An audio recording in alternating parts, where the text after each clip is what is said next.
Every morning it's black coffee. I have a pour over and I weigh out my beans, I grind them by hand. It's very elaborate and I probably wouldn't notice a difference if you switched it to instant, but I like the process. I think it's to lead with your belief. I mean, like, if you're not doing that, you're not a challenger. The whole point of challengers is to have a point of view and project it unapologetically. And everything else you do stems from that. Yes, you need to sacrifice and never commit. Yes, you need to look outside your category. But if you're doing those without direction and without a clear point of view and understanding of where you're going and what you're trying to say, the rest of it's just a big old mess. Yeah.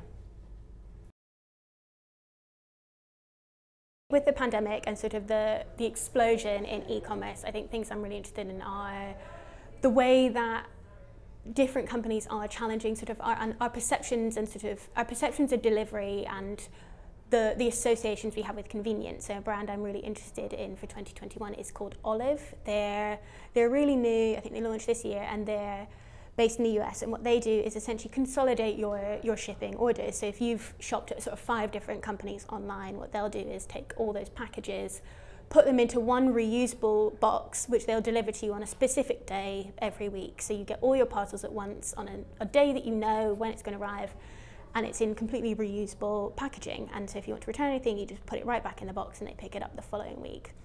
And I think the reason I love this is because they bring a brilliant sort of next generation stance to delivery, and something that we've never really thought about as needing to be reinvented, you know, like what is better than one day shipping.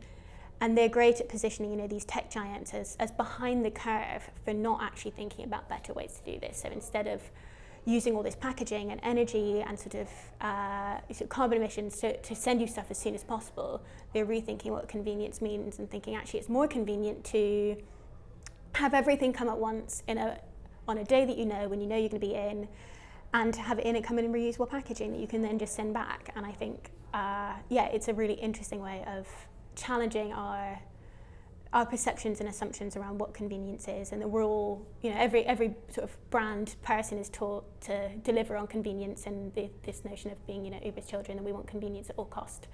And they're really challenging that notion, and I think it's really interesting. So looking forward to seeing what they're going to do.